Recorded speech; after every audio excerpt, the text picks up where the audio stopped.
시청자 여러분 안녕하세요. 세상의 모든 보험 정보와 함께하는 아나운서 이다운입니다. 저희 프로그램에서는 보험을 준비하는 과정에서 생기는 작은 고민부터 과도한 보험료로 걱정하시는 분들이 한 분도 계시지 않을 때까지 보험에 관한 고민과 궁금증 함께 풀어보고 있습니다.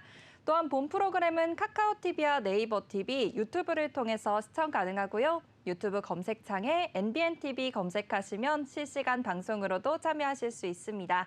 아울러 본 방송은 정보 제공을 위한 방송입니다. 보험 서비스 및 상품 판매와 중개에는 관여하지 않는다는 점 유의하여 주시기 바랍니다. 그럼 이제 본격적으로 오늘 보험 불만 제로 시작해 볼 텐데요. 오늘은 네 분의 전문가 나와 계십니다. 전문가님 안녕하세요. 네, 안녕하세요. 네, 안녕하세요. 보험 전문가 김상훈입니다. 오늘 보험에 대한 궁금증을 모두 해결해 드리겠습니다. 채널 고정하시면은요, 대략 1,000만 원 가량의 돈을 아끼실 수 있습니다. 채널 고정해 주세요. 네, 소개 부탁드립니다. 네, 안녕하세요. 보험을 착하게 만들어드리는 유석진 보험 전문가입니다. 네, 특수한 경우가 아닌 우리 일상생활에서 필요한 보험을 알려드리는 보험 전문가 김민경입니다. 자, 벽을 쌓는다는 표현이 있어요. 그죠? 예, 이 벽을 쌓는다는 표현은 누군가랑 거리를 좀 두고 싶을 때 우리가 쓰는 얘기잖아요. 저는 오늘부로 시청자님들과 벽을 쌓기로 했습니다. 시청자님들 보험에 완벽이라는 벽을 쌓아드릴 건데요. 그 벽을 완벽하게 쌓아드리는 전문가 명동일입니다. 네, 이렇게 네 분의 전문가님들과 인사 나눠봤습니다. 이제 본격적으로 오늘의 칭찬보험들 확인해 볼 텐데요. 첫 번째로 칭찬받을 보험은 어떤 보험인지 화면으로 먼저 확인해 보시죠.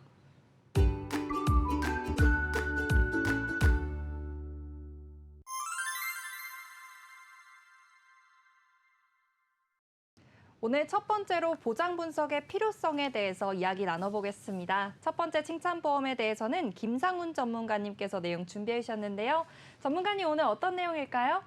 오늘 보장 분석이라고 하는 부분들인데 굉장히 중요한 사항이라 보장 분석에 대해서 준비를 좀 해보았습니다.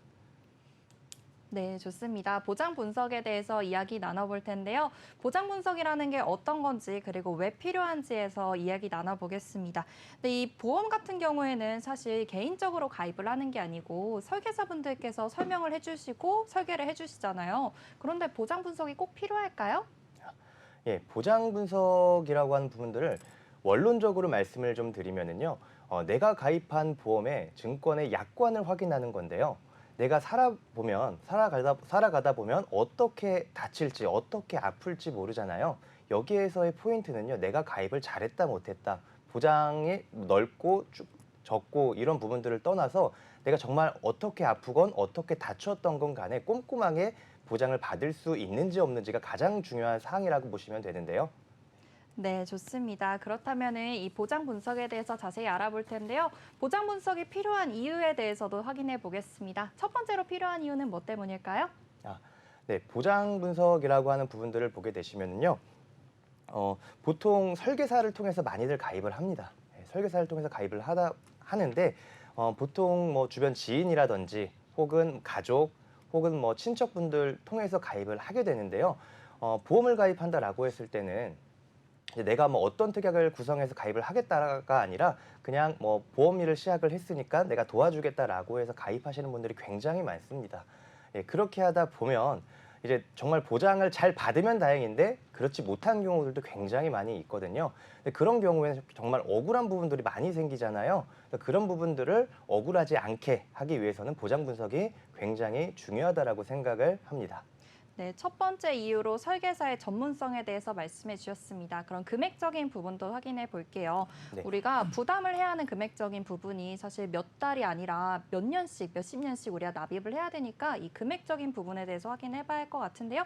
이 부분은 어떤 내용인가요? 네, 보통 보험을 가입을 하게 되면은요, 보통 한 20만 원 정도라고 가정을 한번 해볼게요. 자, 20만 원을 내게 되면 1년이면 240만 원입니다. 10년이면 2,400, 20년이면 4,800만 원짜리 금융상품을 가입을 한 건데요. 보통 이렇게 가입을 하게 되면 꼼꼼하게 따지고 봐야 되는데 그렇지 못한 경우들이 굉장히 많습니다. 제가 예를 한번 들어 드릴게요. 내가 자동차를 4,800만 원짜리를 산다라고 했을 때 보통 어떻게 구입하시죠? 아무래도 많이 좀 고민을 하고 어떤 제품이 좋은지도 확인해보고 브랜드도 좀 따져볼 것 같아요. 네, 맞아요.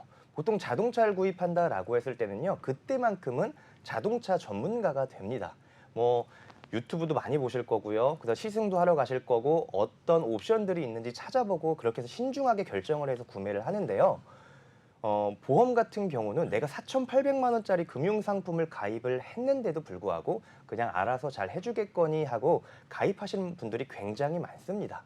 근데 이게 240회를 나눠서 내다 보니 한 달에 20만 원 정도다 보니까 이걸 정말 경각심이 없이 가입을 하시는 분들이 많은데 앞으로 보험 가입하시는 분들 혹은 보험 가입하신 분들은요, 이러한 경각심을 내가 정말 4천만 원짜리 5천만 원짜리 금융상품을 가입을 했구나라고 생각을 하시면 됩니다. 네, 금액적인 부분도 크기 때문에 보장 분석을 꼭 해야 한다고 설명을 해주셨어요. 그러면은 이 보장 분석을 어떻게 하는지에 대해서도 확인해 봐야 할 텐데요. 보장 분석 그럼 당장 우리가 바로 해야 하는 걸까요? 보통 보험을 가입을 하게 되면은요, 이제 내가 보통 증권을 언제 열어보시죠? 보험을 가입하고 나서 이제 집으로 날라오면 그때 열어보는 것 같아요. 네. 보통 그때 열어보시거나 나중에 내가 정말 아플 때, 뭐 건강검진을 받았다라던가 아니면 의사로부터 건강의 적신호가 이제 나왔을 때 그때 증권을 열어봅니다. 그럼 보통 증권이 잘 되어 있고 내가 정말 보험금을 받을 수 있는 보험을 가입이 되어 있다라고 하면은 정말 너무 다행인데요. 그렇지 못한 경우들이 굉장히 많이 있으시다라는 거예요.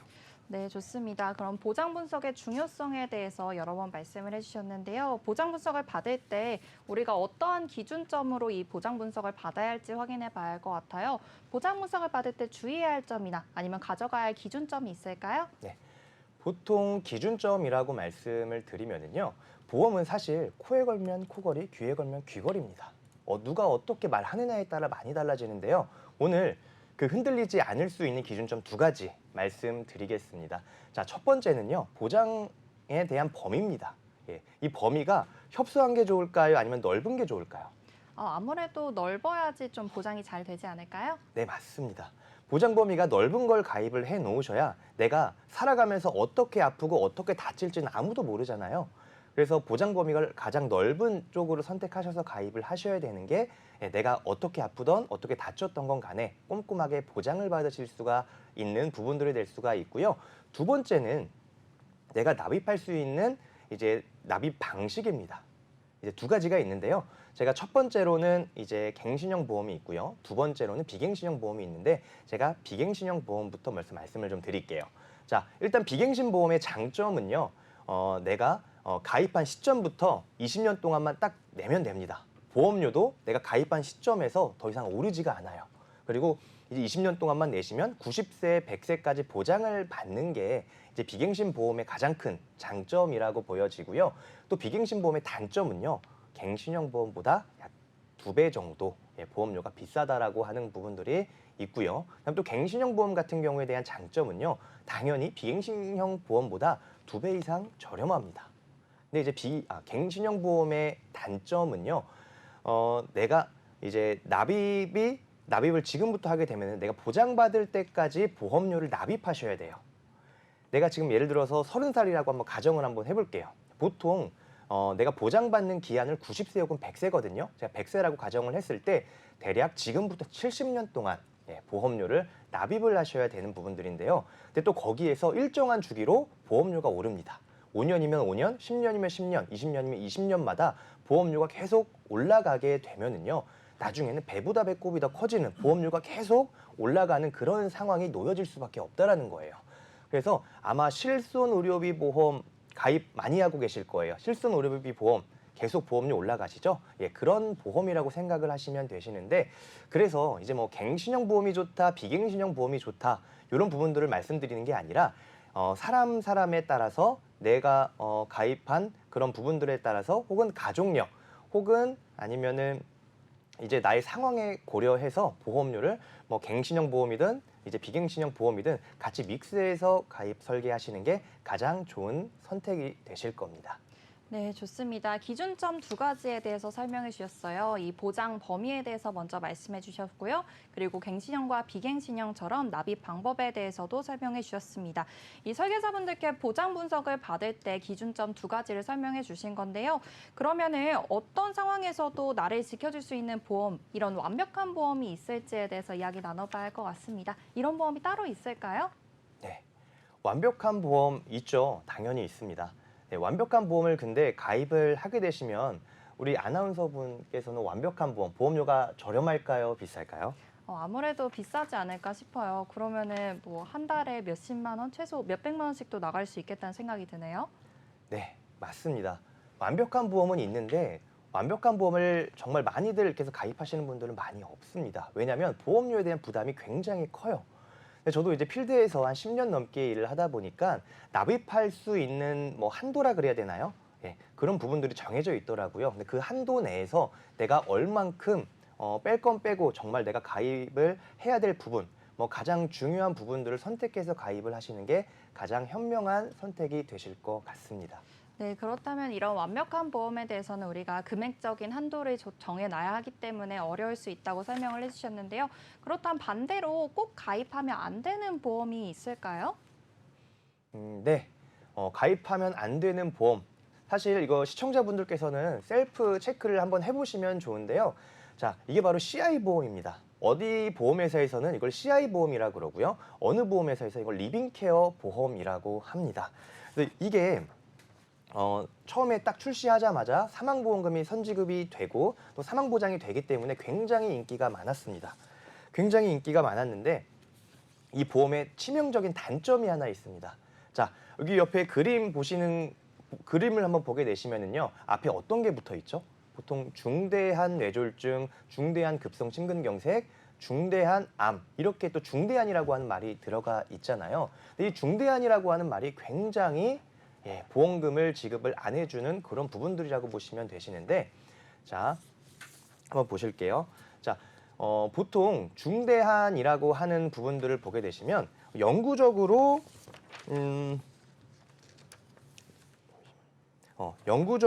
이제 신경학적 결손 장애가 있어야 보상이 가능하다라고 이렇게 이야기가 적혀져 있고요. 또 장애 지급률이 25% 이상이 돼야 이제 보험금을 지급받을 수 있다라고 하는데요. 자, 이렇게 우리 시청자분들께서 이런 단어만 들어보셔도요, 정말 보험금 받기가 쉽지 않겠구나. 예, 이렇게 생각이 또 들 정도로 되어 계시고요. 또 중대한 급성 심근경색 한번 볼게요. 중대한 급성 심근경색도 또 좌심실 박출량이 55% 이하 감소가 돼야지만 보험금이 지급이 된다라고 이렇게 이야기가 되어 있습니다.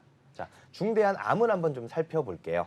중대한 암 같은 경우는요, 1.5mm 이상이 되어야 하고요. 침식, 침륜이 함께 동반해야지만 보험금이 지급을 이제 한다라고 하는데, 자, 암 걸리신 분들 입장에선 중대하건 중대하지 않은 암은 없습니다. 다 중대하게 생각을 할 수밖에 없으니까요. 그래서 일반 암보험 혹은 일반 뭐 뇌혈관, 심혈관 보험 같은 경우에는 그냥 진단서에 그렇게 진단만 되어 있으면 보험금 지급이 되는데요. 이렇게 CI 보험 가입하고 계신 분들 보시면은요, 보험금 받기가 굉장히 힘들다라고 한 분들을 알 수 있으니까 한번 셀프 체크 해보시길 바라겠습니다. 네, CI 보험에 대해서 설명해 주셨는데요. 보험금을 받을 때 까다로운 조건이 있다고 설명을 해주셨습니다. 그래서 중대한 질병의 경우에만 보험금을 수령하실 수 있으니까요. 이 점 체크해 보시면 많은 도움 되시겠습니다. 그럼 마지막으로 오늘 시청자분들께 해주고 싶으신 말씀이 있으시다고요? 보통 보험을 가입을 하신 분들 보시면은요, 내가 어떤 보험을 가입할지는 그래도 선택을 하셔야 됩니다. 내가 살아있을 때 보험금을 많이 받을 건지 혹은 내가 죽어서 가족한테 활용할 수 있는 그런 보험을 선택하실지는 선택을 하셔야 되는데, 이 두 가지를 다 가져가면 아까처럼 완벽한 보험이 될 수가 있겠죠. 근데 두 가지를 다 가져갈 수 없는 게 실상 현실이라고 보시면 되시는데요. 그래서 내가 어떻게, 보통 제가 10명 중에 한 10명 분한테 다 이렇게 질문을 합니다. 자, 살아있을 때 보장받는 게 좋으세요? 아니면 죽어서 활용할 수 있는 보험이 좋으세요? 라고 여쭤보면은요. 그럼 보통 죽어서는 원소용이야 라고 이야기를 하시거든요. 그럼 살아있을 때 보장을 받겠다라고 하시는 분들이 대부분인데, 그렇게 가입을 하시되 아까 말씀드렸던 것처럼 보장 범위가 가장 넓은 거, 뭐 아까 뇌혈관, 심혈관, 암, 그런 부분들을 선택하시면 내가 어떻게 아프시건 어떻게 다치시건 꼼꼼하게 보장을 받으실 수 있으니까요. 예, 여기 또 전문가들 또 유능한 전문가들 많이 있으시거든요. 예, 좋은 전문가를 만나셔서 예, 상담해 보시면 좋을 것 같습니다. 네, 오늘 첫 번째 칭찬 분석인 보장 분석의 필요성에 대해서 확인해 봤습니다. 이 내용은 여기서 마무리하도록 하고요. 두 번째로 칭찬받을 보험은 어떤 보험인지 화면으로 먼저 확인해 보시죠.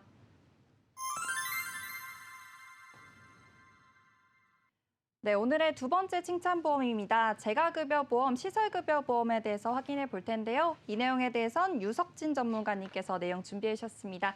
전문가님, 오늘 어떤 내용일까요? 네, 안녕하세요. 보험을 착하게 만들어드리는 유석진 보험 전문가입니다. 우선 재가급여 보험이란 쉽게 말씀드리자면은 재가급여 서비스를 이용할 때마다 연금처럼 월마다 일정 금액을 보험사로부터 지급받게 되는 건데요. 이유를 말씀드리기 전에 아나운서님은 혹시 맞처 세대라는 말을 들어보셨을까요? 맞처 세대요. 처음 들어보는 단어 같은데요. 신조어인가요? 네, 맞습니다. 맞처 세대란 말은요, 부모를 부양하는 마지막 세대이자 이제 자녀에게 부양받지 못하는 세대를 뜻하는데요. 5, 60대 연배분들을 부르는 또 다른 이름입니다. 조금은 좀 가슴 먹먹해지는 신조어인데요. 맞처 세대는 이전 세대를 사적으로 부양하는 동시에 요즘 입시 경쟁이 매우 치열해지잖아요. 그래서 후세대에 대한 지출도 매우 커져가지고 이제 노후 준비에 대한 부담감이 훨씬 가중되는 세대입니다. 이제 그러다 보니까 노후 준비를 위한 간병보험, 치매보험, 재가급여보험 등으로 많은 보험들이 나왔는데요. 이런 보험들이 이제는 실비보험처럼 필수가 되었습니다. 재가급여를 좀 더 자세히 알아보기 위해선 치매보험에 대해서도 알아보면 좋은데요. 아나운서님은 치매보험이 어떤 보험이라고 생각하시나요? 암보험이나 아니면은 이 혈관질환 보험처럼 걸리게 되면 진단금이 나오는 보험이라고 알고 있어요. 그래서 치매의 진단을 받으면은 그때 진단금을 받을 수 있는 보험이 아닐까요? 네, 맞습니다. 하지만 치매보험에도 함정이 있습니다. 이제 대형 포털 사이트에 뭐 지금 당장 치매보험 보험금 지급 거절만 검색하더라도 쉽게 알아볼 수 있을 텐데요. 치매 진단을 받았지만 보험금 지급 거절된 사례들을 많이 접할 수 있을 겁니다. 실제로 주변에서도 직접 겪으신 분들도 많으실 거고요. 이유는 바로 중증 치매 진단이 아니기 때문입니다. 자료를 보시다시피 60세 이상 치매 환자가 80만 명 정도가 되고요. 중증 치매 비율이 15.5% 정도 됩니다. 쉽게 말씀드리자면 내가 중증 치매 진단 담보만 있는 치매보험을 가지고 있고 다달이 비싼 보험료를 꼬박꼬박 내고 있더라도 중증 치매가 아닌 나머지 75.5%에 해당하는 치매 진단을 받게 되면 보험금을 받을 수 없게 되는 거죠. 그렇다고 경증 치매 진단비 담보를 추가하게 된다고 하면 보험료는 상당히 비싸지다 보니까 오히려 배보다 배꼽이 더 커지는 상황이 벌어질 수가 있어요. 그래서 기존에 갖고 있던 내 치매보험에 대해서도 다시 한번 꼼꼼히 체크해 보시는 것을 권장드리고 있습니다. 네, 치매보험 같은 경우에는 중증 이상의 진단을 받아야지 진단금을 받을 수 있고 경증의 특약을 넣게 되면은 보험금이 너무 비싸진다는 단점이 있다고 설명을 해주셨어요. 그러면 이 치매보험의 단점을 포함할 수 있는 보험이 있다고 하는데요. 이게 바로 오늘 말씀해 주실 재가급여 보험이라고 하던데 맞나요? 예, 네, 맞습니다. 그래서 5, 60대 연배분들이 경증 치매에 대한 보장도 가져가면서 보험료가 저렴한 재가급여 보험에도 눈을 돌리고 있습니다. 재가급여 보장 내용을 살펴보자면 장기요양 등급 1에서 5등급 판정 후 재가급여 서비스를 이용할 때마다 월에 50만 원에서는 많게는 100만 원까지 매월 지급이 되는 겁니다. 지급 만기는 지급 시점부터 10년까지 또는 지급 시점부터 3만기까지 지급이 되는 것처럼 보험사마다 여러 차이가 있습니다. 장기 요양 등급이요. 이 단어 자체가 조금 생소한데요. 노인 요양보험이랑 좀 관련이 있는 단어 같아요. 맞나요? 네, 맞습니다. 국가에서 노인 장기 요양 보험 제도를 운영하고 있는데요. 65세 이상 또는 65세 미만 치매나 뇌혈관성 질환이나 또는 노인성 질병으로 6개월 이상 혼자서 일상생활을 하기 힘드신 분들이 장기 요양 서비스가 필요하다고 인정된 분에게 신체 활동 또는 가사 활동 지원 등의 장기 요양 급여를 받을 수 있도록 한 제도가 바로 노인 장기 요양 보험 제도입니다. 장기 요양 인정 등급이 인지 지원 등급부터 1등급까지 나뉘어져 있는 걸 보실 수 있을 텐데요. 치매나 뇌혈관 질환 또는 노인성 질환 등으로 장기 요양 등급 인정 신청을 하게 되면 국민건강보험공단에서 집으로 방문을 하게 됩니다. 이제 방문하신 분들이 장기 요양 인정 조사표를 통해 점수를 산정하게 되고 등급 판정위원회에서 심의 후에 등급을 판정받게 되시는 과정이죠. 이제 보통 치매 진단을 받게 되신 분이 신청을 하게 되고 45점 이상만 받게 되시면 5등급 이상 등급 판정을 받고 재가급여 서비스를 이용하실 수 있게 됩니다. 네, 재가급여 서비스를 이용하기 위해서는 장기요양 인정 등급을 받게 된다면 서비스를 이용할 수 있다고 설명을 해주셨어요. 그러면 재가급여 서비스에는 어떤 종류들이 있을지 이야기 들어보겠습니다. 어떤 종류가 있을까요? 네, 보통 일상생활에 있어서 타인의 도움이 필요하신 분들이 이용하시는 서비스다 보니까요. 요양보호사분들이나 간호사분들이 도와주시는 서비스들이 대부분입니다. 요양보호사가 가정에 방문해서 신체활동이나 가서활동을 지원해주는 방문요양, 방문목욕, 그리고 간호사가 방문해서 진료상담이나 요양상담, 위생 등을 제공을 해주는 거죠. 집에서 필요한 복지용구도 구입이나 대여를 통해서 이용하실 수 있게 됩니다. 여기서 중요한 건 이 중 하나라도 재가급여 서비스를 이용하고 월마다 요양급여 제공 기록지만 보험사에 청구하게 되면 보험금을 다달이 지급받게 되시는 거죠. 네, 전문 인력이 간호를 도와주다 보니까 아무래도 굉장히 좋은 서비스라는 생각이 드는데요. 저희 부모님께도 이런 서비스에 대해서 한 번쯤 권해보고 싶을 것 같아요. 재가급여에서는 방문이나 아니면은 요 방문 간호, 방문 목욕, 방문 요양 같은 서비스가 있다고 말씀해 주셨는데요. 이 서비스에 대해서 조금 더 자세하게 설명 부탁드리겠습니다. 네. 다시 짚어보자면요. 재가급여로는 방문 요양, 방문 목욕, 방문 간호, 주야간보, 단기보, 인지활동형 방문 요양 서비스와 복지용구를 제공하는 등의 기타 재가급여 서비스도 이용하실 수 있고요. 시설급여로는 노인 요양시설, 노인 요양공동생활과정 서비스를 이용할 수 있고 특별 현금급여로 가족 요양비를 받을 수 있습니다. 그리고 장기요양 등급을 좀 더 자세히 구분해 보자면 장기요양 등급 판정위원회에서 6개월 이상 동안 혼자 일상생활을 수행하기 어렵다고 인정하는 경우 심신 상태 및 장기요양이 필요한 정도 등 등급 판정 기준에 따라 자료와 같이 수급자로 판정을 하게 됩니다. 장기요양 인지지원 등 등급부터 장기요양 1등급까지 총 6개 등급으로 구분하는데요. 실제로 장기요양 등급 판정을 받으시는 분들의 주요 질병이나 증상으로는 치매, 중풍, 고혈압, 그리고 당뇨병, 관절염, 요통, 호흡곤란, 난청, 백내장 등의 이제 시각장애 같은 것들이 있고요. 치매가 여기서 한 55% 정도를 차지하고 있고 치매 외에 질병과 사고로 인한 후유증 등이 45% 정도 차지를 하고 있습니다. 네, 좋습니다. 치매에 대해서도 확인을 해봤고요. 이 방문 서비스들에 대해서도 확인을 해봤습니다. 그렇다면은 이 재가급여는 장기요양 비용 등급의 15%를 본인이 부담한다고 했는데요. 이 본인 부담금이 좀 걱정이 되시는 분들이 많으실 것 같아요. 그래서 노인분들께서는 이 장기요양 보험에서도 본인 부담금이 좀 걱정이 되실 것 같은데요. 이 부분에 대해서도 자세하게 설명 부탁드리겠습니다. 네, 맞습니다. 본인 부담금을 많이 부담스러워하세요. 아무래도 자녀들에게 부담을 주고 싶지는 않은데 본인 부담금이 15%, 20% 있다고 하니까 이 부분은 어떻게 준비하셔야 할지 걱정을 하십니다. 하지만 공단에서도 장기요양 급여 비용을 일부 부담을 해주고요. 거기에 더불어서 이제 재가급여 보험으로 더불어 월 50에서 100만 원씩 더해서 나온다는 겁니다. 이제 거기에서 남는 금액을 생활비로 쓰실 수 있는 거죠. 미리 준비해둔 가성비 좋은 보험 하나로 자식들에게 이제 손 벌리지 않으시고 사랑스러운 손자 손녀들에게 맛있는 것도 사주시면서 용돈도 이제 주실 수 있는 겁니다. 그리고 보험료도 부담되는 금액이 아니다 보니까요. 가성비 좋고 함정 없는 보험으로 노후 준비를 하시게 되는 거죠.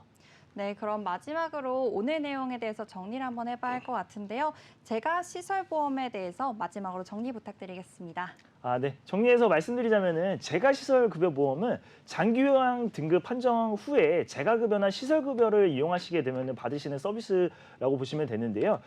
대부분의 재가시설급여보험은 장기요양 등급 1에서 5등급일 경우 보장받을 수 있기 때문에 보장 범위도 넓고 집이나 요양기관 어디서든 보상이 가능합니다. 특히나 재가 서비스에 해당하는 복지용구만 구입하시더라도 이런 보장받을 수 있기 때문에 활용성이 굉장히 높은 거죠.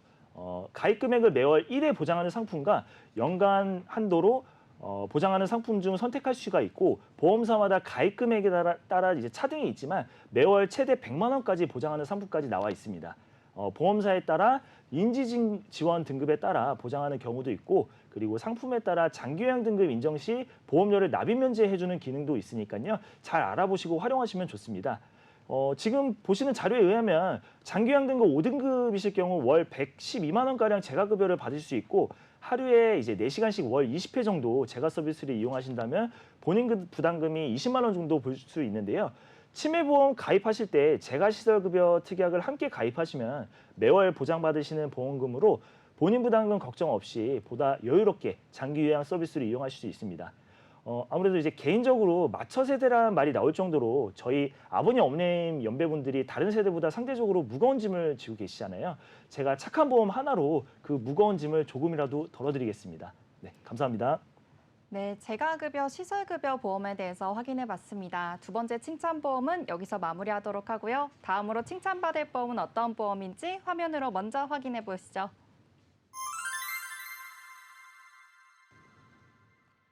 오늘 세 번째로 칭찬받을 보험은 일상생활 배상 책임보험입니다. 이 내용에 대해서는 김민경 전문가님께서 내용 준비해 주셨는데요. 전문가님, 오늘 어떤 내용일까요? 네, 진행자님, 제가 지금 1,000원을 가지고 마트를 가면 과연 어떤 걸 할 수 있을까요? 1,000원 정도면은 작은 컵라면 하나? 아니면은 이외에는 사실 요즘에는 물가가 워낙 올라서 살 수 있는 게 별로 없는 것 같아요. 네, 맞습니다. 요즘 물가가 올라도 너무 올라서 이 1,000원을 가지고 마트를 가면 좋아하는 과자나 반찬 재료 하나 살 수가 없습니다. 하지만 1,000원으로 보상받을 수 있는 보험이 있습니다. 제가 생각하는 엄청난 보험, 일상생활 배상 책임에 대해 말씀드리겠습니다.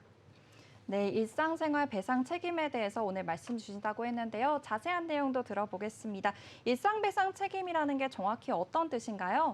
네, 일상배상 책임이란 일상생활을 하던 중 어떤 상황에서 타인에게 인적, 물적 피해 발생 시 보험회사가 대신 보상을 해주는 보험이며 최대 1억까지 보상을 받을 수 있는 보험입니다. 일상생활 배상 책임은 제가 고객분들을 만났을 때 대부분 가입이 되어 있는데요. 주택화재보험, 운전자보험, 종합보험을 가입할 때 통상적으로 준비하는 특약입니다. 최근에는 과거보다 많이 대중화가 되어서 소비자분들도 여러 사건, 사고에 활용을 하고 있습니다. 네, 그렇다면 대부분의 시청자분들은 이미 다른 보험에 가입이 되어 있기 때문에 이 일상생활 배상 책임에 준비가 되어 있다고 볼 수도 있는 것 같은데요. 제가 잘 이해했을까요? 네, 맞습니다. 실손의료비 누적 가입자 수는 현재 4천만 명으로 전 국민의 약 80% 이상 가입이 되어 있습니다. 따라서 일상 배상 책임은 대부분 특약으로 많은 소비자분들이 준비되어 있습니다. 하지만 준비되어 있음에도 불구하고 이러한 보험이 가입되어 있는지 잘 모르시는 경우가 많습니다. 사실 소비자분들이 약간 전체를 다 알 수는 없지만 어떤 내용인지 정도는 살펴보셔야 보상을 잘 받을 수 있습니다. 네, 그럼 일상생활 배상 책임의 종류에 대해서도 확인해 볼 텐데요. 이것도 종류가 여러 가지 있다고 하더라고요. 몇 가지 정도가 있나요? 네, 일상 배상 책임에는 3가지 종류가 있습니다. 간단하게 이 3가지는 누구의 책임까지 배상이 되느냐, 즉 피보험자의 범위가 어디까지나를 살펴보셔야 합니다. 첫 번째는 일상 배상 책임입니다. 보상 범위는 피보험자 그리고 배우자입니다. 두 번째는 가족 일상 생활 배상 책임입니다. 보상 범위는 피보험자, 보험가입자의 배우자, 보험가입자의 자녀, 그리고 친척까지 됩니다. 단, 같은 거주지이거나 생계를 같이 한다는 전제 조건 하에 됩니다. 세 번째는 자녀 일상 생활 배상 책임입니다. 보상 범위는 보험자인 자녀와 피보험자의 자녀, 법정 감독 의무자입니다. 법정 감독 의무자는 친권자 및 후견인을 포함하고 있습니다. 만약 법정 감독 의무자가 민법상의 친권자 해당이 되지 않는다면 자녀 일상 배상 책임을 권장드립니다. 진행자님은 어떤 배상 책임을 가입하고 계신가요? 네, 3가지 배상 책임에 대해서 말씀해 주셨는데 저는 이 중에서 가족 일상 배상 책임을 준비하고 있는 것 같아요. 네, 보통 가족 일상 배상 책임을 준비를 많이 하시는데요. 상황에 따라 보상 여부가 달라지니 꼼꼼하게 따져보시고 준비를 하셔야 됩니다. 일상 배상 책임은 자기 부담금이 발생을 하는데요. 준비 시기에 따라도 달라집니다. 네, 좋습니다. 그럼 준비 시기에 따라서 어떻게 달라지는지 확인해 볼게요. 어떤 시기에 따라서 어떤 방식으로 달라지나요? 네, 2009년 8월 이전 준비 시 자기 부담금 2만 원, 2009년 8월 이후 준비 시 자기 부담금 20만 원, 2020년 4월 이후 준비 시 자기 부담금 20만 원과 누수 50만 원의 자기 부담금 공제 후 보상이 됩니다. 네, 그렇다면은 이 배상 책임에 대한 계산법에 대해서도 확인해 보겠습니다. 이 계산법이 따로 있다고 하던데요. 어떻게 계산할 수 있나요? 네, 배상 책임 보험 계산법은 이렇습니다. 하나를 준비하셨다면 손해 발생 금액에서 자기 부담금을 빼면 보상금 산출이 되며 배상 책임 두 개를 준비를 하셨다면 하나 준비 시 보험금 산출 방법을 계산하신 후 각각 더해 주시면 됩니다. 진행자님, 제가 자기 부담금과 계산법을 말씀드렸는데요. 자기 부담금 알고는 있지만 막상 공제하려니 너무 아깝지 않으세요? 네, 맞아요. 자기 부담금이 있다고 저도 알고는 있었는데요. 그래도 막상 그런 일이 생겨서 자기 부담금을 낸다고 생각하면은 적은 돈이라 할지라도 좀 아깝다는 생각이 들 것 같아요. 네, 이 특약을 너무 좋아하는 제가 꿀팁 하나 알려드리겠습니다. 가족 전체가 가족 일상생활 배상 책임을 준비하는 겁니다. 그러면은 가족 전체가 준비했을 때는 혼자 준비하는 거랑은 어떤 차이가 나길래 전문가님께서 추천해 주시는 걸까요? 네, 예를 들면 3인 가족이 전부 가입을 했다고 가정했을 때 아이가 친구 집에 놀러 갔다가 TV를 넘어뜨리는 바람에 수리비 견적이 30만 원이 나왔다고 가정을 해볼게요. 어머니만 준비를 했다면 자기 부담금 20만 원 공제 후 10만 원이 지급되며 부모가 함께 준비를 했다면 자기 부담금 20만 원 각각 공제 후 10만 원씩 총 20만 원이 지급되게 됩니다. 그렇다면 가족 3명 전부 준비를 했을 때 보험금 지급이 얼마가 될까요? 30만 원에서 자기 부담금 20만 원을 제외하고 그럼 10만 원씩 3명이니까 30만 원. 이게 맞는 계산법일까요? 네, 맞습니다. 자기 부담금 공제 후 총 30만 원을 지급받아서 자기 부담금이 없는 결과를 볼 수 있습니다. 네, 이렇게 가족 모두가 가입을 하게 되면 자기 부담금이 모두 없어지는 효과가 나게 됩니다. 정말 좋은 팁인 것 같은데요. 그럼 이 일상생활의 범위랑 또 어떤 보장이 있는지도 확인해 보겠습니다. 어떤 범위가 되고 또 어떤 보장이 있을까요? 네, 일상생활 배상은 말 그대로 일상생활 중 발생하는 배상 책임 사고를 모두 말씀드릴 수 있는데요.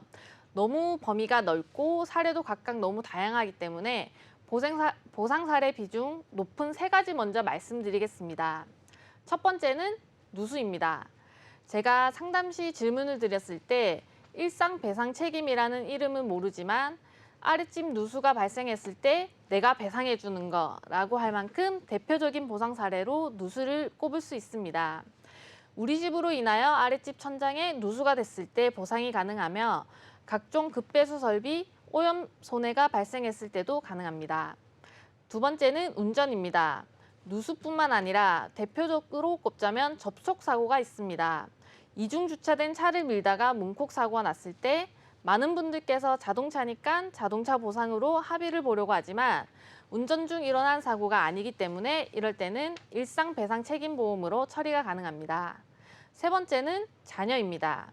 아이가 학교에서 장난을 치다가 친구 치아가 부러졌다든지 친구 소지품을 고장내거나 망가뜨렸을 때 등 다양한 상황에서 보상이 가능합니다. 제가 태아보험이나 자녀보험 상담 시 꼭 말씀드리는 부분인데요.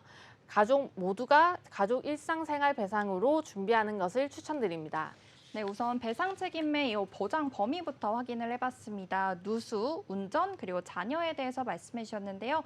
그러면 이 일상생활 배상 책임으로 보장을 받는 또 다른 사례가 있을지 궁금해요. 어떤 사례가 있을까요? 네, 카페에서 다른 사람 핸드폰을 떨어뜨려 액정이 파손되었을 때 등 일상에서 생기는 다양한 배상 책임을 보장받을 수가 있습니다. 제가 뉴스 발췌본이 있는데 한번 보시겠어요?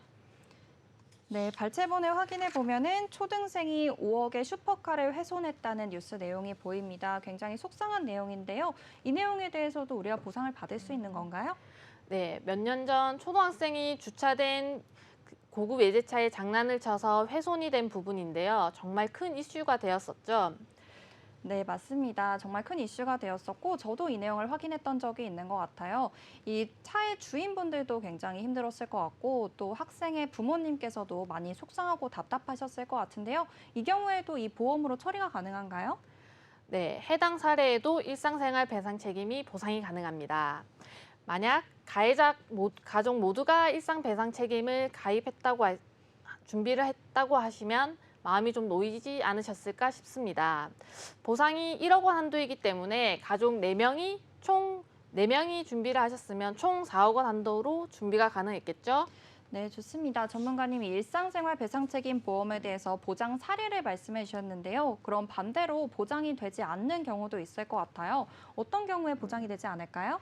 네, 제가 일상생활 배상 책임 보험을 가성비 최고의 보험으로 극찬하는 이유가요. 오히려 보상이 안 되는 손해를 제외하고 보상이 다 된다라고 보면 더 쉬울 만큼 보장이 넓습니다. 누구나 생각해도 이건 안 될 것 같은데를 제외하면 된다고 보시면 됩니다. 우리가 생각했을 때 안 되겠다라고 싶은 게 어떤 거죠? 네, 우선 좀 고의적인 사고에 대해서는 우리가 배상을 받기가 어렵다는 생각이 들어요. 이 경우도 배상이 안 되나요? 네, 고의적인 사고, 이거는 말 안 해도 아시겠죠? 고의적인 사고는 어떠한 경우에도 보험사가 보상하지 않습니다. 두 번째, 업무 중 사고입니다. 이건 사용자 배상이 있으면 사장이 책임져야 하잖아요. 세 번째, 같이 살고 있는 친족에 대한 보상. 이건 같은 피보험자잖아요. 네 번째, 내 주택에 대한 손해, 내 물건에 대한 손해. 다섯 번째는 정신질환으로 인한 손해고요. 여섯 번째는 폭행, 당연히 안 되겠죠. 일곱 번째가 중요한데요. 차량을 소유, 사용, 관리하는 동안의 손해. 여기서 차량이라는 거는 자동차, 오토바이, 전기자전거, 전동휠, 전동 킥보드 전부 안 됩니다. 원동력이 인력, 즉 사람으로 인한 것만 보상이 가능합니다. 천재지변 사고 등 여러 면책 규정이 있지만 제가 앞서 말씀드린 이외의 대부분 모든 사고는 보상이 된다고 생각해 주시면 됩니다. 네, 보상하지 않는 손해에 대해서 말씀해 주셨는데요. 1번부터 6번까지는 당연히 이건 안 될 것 같은데 하는 생각이 들고요. 7번째만 주의해 주시면 될 것 같습니다. 사람으로 인해서, 인력으로 인해서 이제 움직일 수 있는 자전거 같은 경우에만 보상이 가능하다는 점 확인해 주시면 좋겠습니다. 그러면은 일상생활 배상 책임보험을 우리가 가입하려고 할 때 어떤 유의사항이 있는지도 확인해 봐야 할 것 같아요. 어떤 유의사항이 있을까요? 네, 배상 책임은 중복 가입하더라도 실제 손해만큼 실손 보상이 됩니다. 고의나 천재지변 발생은 보상에서 제외가 됩니다. 보험 가입 후 이사하는 경우 보험회사에 꼭 알려야 됩니다. 피보험자가 주거용인 주택, 아파트 사용 시에만 보상이 가능합니다. 일상 속에서 가장 필요한 보험을 꼽으라면 일상생활 배상 책임 보험을 말씀드립니다. 특수한 경우가 아닌 우리 일상에서 발생할 수 있는 여러 가지 상황을 보상해 주기 때문에 가입을 하지 않으셨다면 서둘러 준비를 하시길 바라며 1,000원으로 1억 한도까지 보상받을 수 있는 일상 배상 책임 1000% 활용하시길 바랍니다. 가성비 보험 전문가 김민경이었습니다. 네, 일상생활 배상 책임 보험에 대해서 확인해 봤습니다. 세 번째 칭찬 보험까지 확인해 본 건데요. 다음으로 칭찬받을 보험은 어떤 보험인지 화면으로 먼저 확인해 보시죠. 오늘 마지막으로 칭찬받을 보험은 암 치료비 보험입니다. 이 내용에 대해서는 명동의 전문가님께서 내용 준비해 주셨는데요. 전문가님, 오늘 어떤 내용일까요? 네, 암 치료비 보험이라고 제가 말씀을 드렸잖아요. 사실은 이걸 이제 부제를 좀 단다고 하면은 암 진단비를 지키는 암 치료비 보험이 되지 않을까 생각을 합니다. 자, 우리가 암 보험은 실손 보험만큼 많이들 준비를 하고 계세요. 특히 이제 그 대부분의 암 보험은 진단비 위주로 준비를 많이 하시죠. 자, 근데 이 진단비를 사실 받아가지고 만약에 치료하는데 그냥 다 써버렸다? 그럼 사실은 이제 물론 그걸로도 보험의 본연의 목적을 이룬 거긴 하지만 이 진단비를 지킬 수 있는 보험이 있다라고 하면은 훨씬 더 가성비가 있는 보험이 되겠죠. 그래서 오늘 주제는 암 보험이 아니라 암 진단비를 지키는 암 치료비 보험이다라고 설명을 좀 드릴 수가 있겠습니다. 네, 암에 관련한 보험이 실손 의료비만큼 많이 가입하는 보험이라고 하셨는데요. 그렇다면 암에 걸리는 사람 수도 많기 때문에 암을 많이 가입하는 걸까요? 혹시 아나운서님은 주변에 암 뭐 이렇게 투병 중인 분이 계신가요?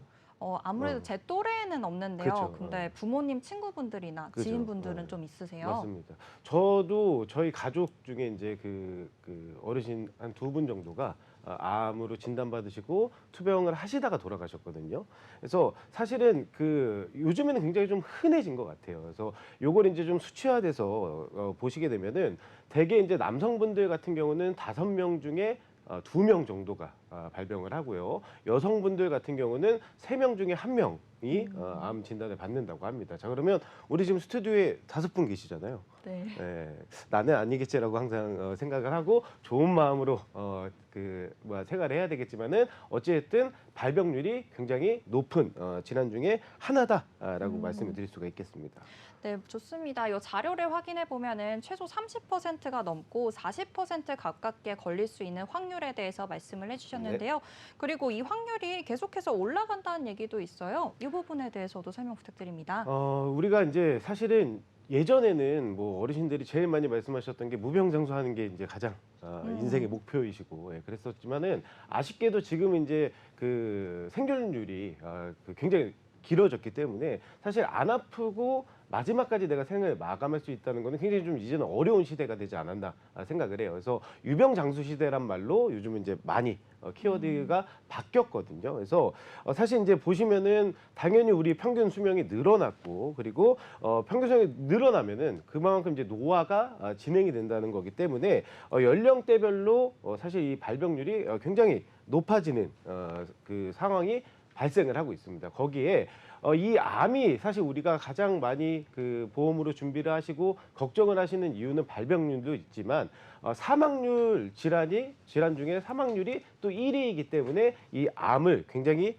두려워하시고 보험을 이렇게 준비를 하시려고 하시는 거거든요. 그래서 사망률을 보시면은 압도적으로 아직까지도 대한민국 사망률의 1위는 암이 차지하고 있다라고 보시면 됩니다. 그래서 그 이후에 보시면은 뭐 뇌혈관 질환이라든가 뭐 폐질환, 심장 질환 이런 것들의 사망 원인이 들어 있고 있지만은 암이 압도적으로 1위이기 때문에 그래서 우리가 암에 대해서 보험으로 좀 준비를 많이 하지 않나 이렇게 생각을 하거든요. 자, 근데 이 암도 예전에 같은 경우에는 이제 우리가 뭐 동네에서 누군가가 암 진단을 받았다라고 하면은 저 어렸을 때까지만 해도 그 소문이 굉장히 빨리 퍼지고 그리고 또 굉장히 많이 걱정을 해주셨어요. 왜냐하면 이제 그 사망하실 확률이 높기 때문에 그리고 또 치료를 하게 되면은 굉장히 이 고통스러운 치료의 연속이었습니다. 왜냐하면 뭐 우리가 이제 예전에 영화나 드라마 같은 거 보면은 대개 이제 뭐 주인공이 암 진단을 받아가지고 막 그런 슬픈 영화들 있잖아요. 제가 그 박신양 씨 나왔던 그 영화도 보면은 그 박신양 씨가 암 진단 받아가지고 항암 치료 받으시면서 굉장히 고통스러워하시고 막 이렇게 그 전형적으로 이제 보이는 이미지가 이렇게 비니 같은 걸 이렇게 쓰시고 네. 막 하시잖아요. 그렇게 굉장히 예전 치료는 고통을 수반하는 치료였었기 때문에 걱정들을 굉장히 많이 하셨거든요. 근데 지금은 이 치료 방법도 굉장히 많이 변화가 됐다라고 말씀을 좀 드리고 싶습니다. 네, 암이 위험한 이유는 발병률도 있지만 사망률이 높기 때문이라고 그렇죠. 설명을 해주셨어요. 그럼 이 치료 방법에 대해서도 확인해 봐야 할 것 같은데요. 이전에는 굉장히 고통스럽고 힘든 치료였다고 말씀해 주셨는데 기존에는 어떤 치료 방법이었는지 그리고 네. 요즘에는 어떤 치료 방법을 사용하는지에 대해서 설명 부탁드리겠습니다. 네, 사실 이제 뭐 저희가 한 건 아닙니다. 저희가 한 건 아니지만 이제 그 의료 네. 계와 각계각층의 이제 많은 분들이 노력을 해주셔가지고 이 치료 방법이 굉장히 많이 발달을 했습니다. 그래서 1세대 치료 같은 경우는 아까도 말씀드렸지만은 이제 사실 이 1세대 치료의 그 항암 치료가 어디서 시작이 되는지 아세요?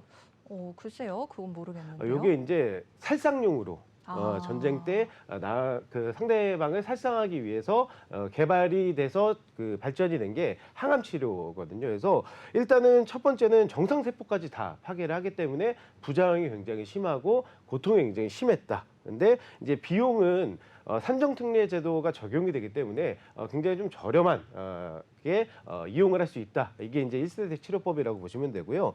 요게 발전을 해서 2세대 때는 표적 항암 치료라는 치료가 그 개발이 됩니다. 이건 뭐냐면 정상 세포는 그냥 두고 암 세포만 공격을 해서 치료를 하는 방법이에요. 근데 요 그 2세대 치료법의 단점은 이게 치료를 받다 보면은 어느 순간 내성이 생겨서 이제 그 치료가 더 이상 진행이 안 되는 상황이 올 수가 있고요. 비용도 굉장히 좀 비싼 편입니다. 그래서 2세대 치료는 표적 항암 치료 방법들이 있다라고 보시면 되고 요게 이제 또 그 발전을 해가지고 3세대는 면역 항암 치료라는 게 있어요. 요거는 우리 몸의 면역 그 기능을 강화시켜가지고 우리 몸이 자체적으로 암세포를 사멸할 수 있게끔 하는 이제 치료법인데 마찬가지로 뭐 이제 자가 면역이 질환에 대한 이제 이런 부작용이라든가 또 일부 제한이 있는 게 좀 단점이고요. 비용이 굉장히 또 비싸다는 게 단점이 될 수가 있습니다. 그리고 마지막으로 이제 작년에 굉장히 이슈가 됐었죠. 이제 중입자 치료라고 해가지고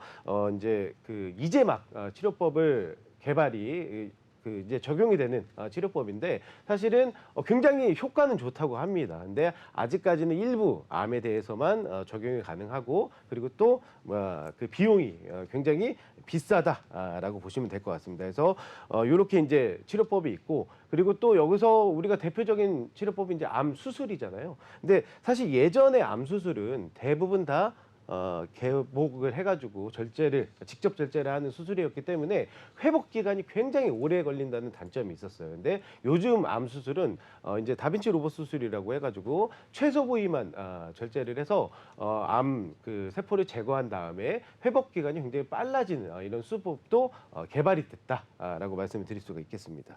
네, 암 치료가 굉장히 발전해온 모습을 확인할 수 있었습니다. 1세대부터 4세대까지 거듭해서 이제 발전을 해오면서 네. 비용도 굉장히 증가를 했는데요. 어떤 치료 방법이 얼마만큼의 비용이 드는지도 한번 말씀 부탁드리겠습니다. 자, 이게 문제인 거예요. 그러니까 암 진단비를 내가 받았는데 만약에 이 치료 하는 신의료기술들 치료를 받아가지고 그 진단비를 몽땅 다 써버렸다라고 하면은 물론 보험의 순기능을 한 건 맞습니다. 근데 다만 그걸 지킬 수 있다면 더 좋은 거잖아요. 예. 근데 비용이 얼마가 들어가냐면 일단 표적 항암제 같은 경우만 봐도요. 유방암에 쓰이는 약인데 월에 한 500 정도, 그러니까 연간 치료하면은 거의 6천만 원의 비용이 발생을 합니다. 그리고 또 그 밑에 뭐 이제 그 폐암에 관련된 치료제도 월에 700만 원의 비용이 발생을 해요. 그러면 연으로 치면은 이것도 거의 8천만 원이 넘어가는 거거든요. 근데 이 항암 치료제 이 치료법들이 대부분 다 산정특례 제도에 적용을 못 받는 비급여 항목들이라는 거예요. 예, 그러면은 결국엔 내가 암보험을 잘 준비를 해서 예를 들어 진단비를 받아도 이게 전부 다 약값으로 이렇게 소진이 돼버릴 수 있다는 겁니다. 그리고 또 중입자 치료 같은 경우도 지금은 이제 전립선암만 가능하지만 이것도 한 번 하는데 약 400에서 한 700만 원 가량 소요가 된다고 하거든요. 근데 이거를 일주일에 3번 그래서 치료를 받아야 되기 때문에 결국에는 평균 비용이 한 5천만 원 이상 들어가게 되시는 거거든요. 근데 이것도 마찬가지로 비급여에 해당이 돼서 어떠한 이제 뭐 공단에 대한 지원금이라든가 이런 혜택을 보일 수가 없다라는 겁니다. 네, 좋습니다. 네. 비급여 항목들이 많기 때문에 산정특례 제도로도 우리가 보장을 받지 못하고요. 그럼 개개인적으로 좀 보장을 준비를 해봐야 할 것 같은데요. 이 경제적 부담이 굉장히 클 것 같습니다. 많은 분들께서 이 경제적 부담을 느끼고 있다고 하는데요. 어느 정도로 느끼고 계신가요?